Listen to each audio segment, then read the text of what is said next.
E aí, turma, tudo bem, neuroaprendiz?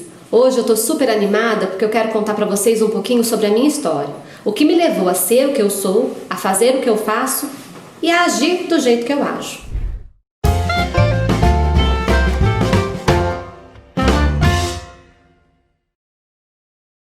Eu sou a Cíntia Marchiori. Eu sou filha de pais professores. Meu pai era professor de História e Geografia e minha mãe de Português. Eu cresci vendo minha mãe sentada na grande mesa de madeira lá de casa, corrigindo as provas e fazendo seus planejamentos. Eu também tive a sorte de poder ver minha mãe sendo homenageada por várias turmas de alunos no final do ano. Ela dava aula para ensino técnico e todo mundo chamava minha mãe de Tia Su. Para minha família, a educação sempre foi muito importante e eu tive a sorte de estudar numa escola que era revolucionária para sua época.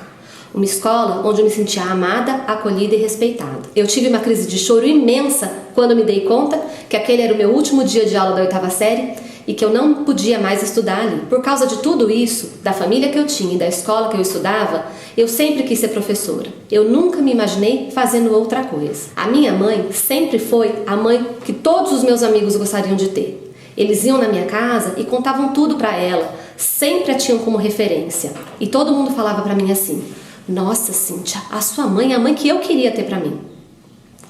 Por causa disso, eu nunca achei muito correto falar mal da minha mãe, ou criticar, ou ir contra as coisas que ela falava. Por causa disso, eu acabei desistindo do magistério. Eu fiquei um ano todo escutando a minha mãe falar assim pra mim: "Eu não acredito que você vai ser professora, fazer magistério, ganha pouco, que desperdício." Por causa de tudo isso, eu não tive coragem de ir contra os sonhos que ela tinha pra mim e dos planos que ela tinha pra mim. Eu desisti. Eu fui fazer colégio de Química. E apesar dos muitos amigos que eu fiz, foi um ano terrível pra mim.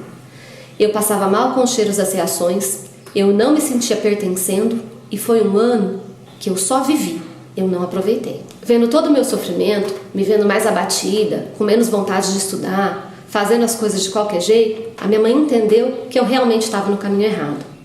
Ela percebeu, a gente conversou e ela resolveu me apoiar. E aí foi uma mudança da água para o vinho. E foi muito bom poder perceber desde cedo que não tem problema a gente recomeçar, a gente perceber que está indo para o lugar errado e mudar os trilhos, mudar os rumos. Foi aí que eu fui fazer magistério. Foi aí que eu desabrochei, conheci professores que acreditavam realmente no meu potencial e fui reconhecida por tudo o que eu sabia e por tudo que eu conseguia. Assim que eu ingressei no 2º ano do magistério, eu fui convidada para trabalhar como professora auxiliar de uma escola bem tradicional. E por 2 anos foi assim. Eu trabalhava de manhã e fazia o magistério à tarde. Eu tive o grande privilégio de poder ir contrapondo tudo o que eu estudava na escola com o que eu via em sala de aula. Eu fui assim percebendo o que eu gostaria de fazer, mas principalmente o que eu não acreditava e o que eu não achava que dava certo. Eu fui percebendo que tipo de professor eu queria ser e de qual jeito eu gostaria de trabalhar. Como o magistério tem 4 anos de duração, após o 3º ano a gente pode prestar vestibular. Eu prestei e passei no curso de pedagogia da Unicamp. Por causa disso, meu 4º ano do magistério foi muito tumultuado. Eu trabalhava de manhã, fazia o magistério à tarde e fazia faculdade à noite. Foi uma loucura, mas eu acabei colhendo os frutos. Assim que eu me formei no magistério, eu fui contratada para trabalhar numa escola que era uma das escolas que eu sempre sonhei trabalhar. Eu fui ser professora auxiliar numa escola onde eu podia ver exatamente a linha pedagógica que eu acreditava ser a melhor para as crianças em prática. Eu aprendi muito. E eu agradeço toda vez que eu posso a uma professora em especial que não me pedia uma única folha de sulfite sem me explicar o que ela ia fazer, como e porquê. Eu fui aprendendo a ser a professora que eu idealizava, a me relacionar, a pensar, a planejar, sempre de uma forma a colocar a criança como foco principal daquele trabalho. 2 anos depois, eu acabei prestando o concurso e passando super bem classificada. Eu acabei saindo dessa escola e arrumando outros 2 empregos. Uma das escolas era uma escola de educação infantil bem pequenininha, mas tinha uma estrutura invejável na cidade onde eu moro. Lá eu tinha tudo o que eu precisava para ser a professora que eu sonhava ser. Eu fazia os projetos mais mirabolantes, eu inventava todas as modas possíveis, porque tudo me era permitido e apoiado. Lá eu conheci as melhores professoras de educação infantil com as quais eu já trabalhei na minha vida. e eu aprendi muito nessas trocas. O trabalho era tão incrível que eu acabei sendo homenageada pela revista Nova Escola no concurso Professor Nota 10 da Fundação Vitor Civita, sobre um projeto que eu fiz com as crianças falando sobre fotografia. Eu trabalhei nessa escola durante 10 anos e enquanto eu trabalhava, por conta dessa experiência e dos concursos que eu fui participando, das coisas que eu fui fazendo, eu acabei sendo chamada para ministrar cursos de formação. Eram palestras, workshops e formações longas que eu dei em diversos lugares, sempre falando sobre o trabalho por projetos e um jeito ativo da criança aprender. Durante esses anos, a minha vida deu uma guinada. Eu casei, meu primeiro filho nasceu, eu fui aprendendo e me destacando. E depois de 10 anos, eu finalmente tive coragem para mandar currículo e sair dessa escola que eu tanto gostava para alçar novos voos. Depois de 3 anos trabalhando em outra escola, o meu marido foi transferido para Maceió. E eu pedi demissão das 2 escolas que eu trabalhava para ir acompanhá-lo. Essa mudança foi bem importante para minha carreira. Eu não mandei currículo para dar aula em escola, mas eu acabei sendo chamada para dar várias consultorias em escolas diferentes. Lá eu acabei me especializando nesses cursos de formação e em prestar consultoria educacional.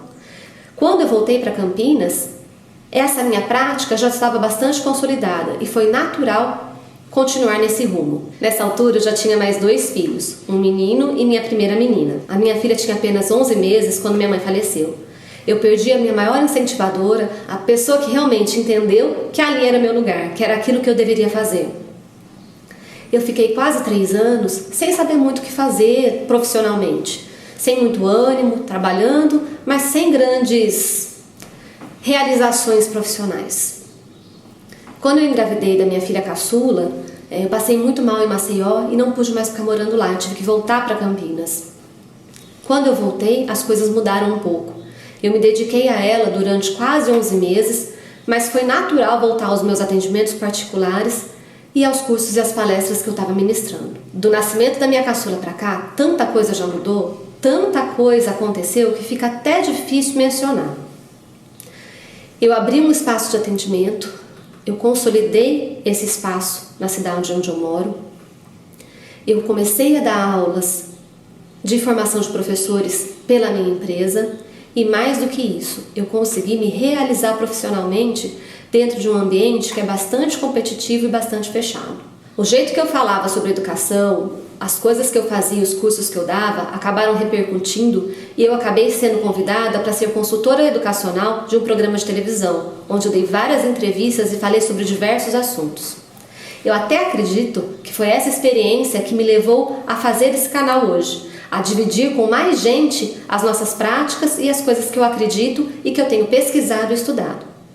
Hoje eu também sou professora universitária e trabalho com formação de professores num curso de pedagogia e na pós-graduação em psicopedagogia.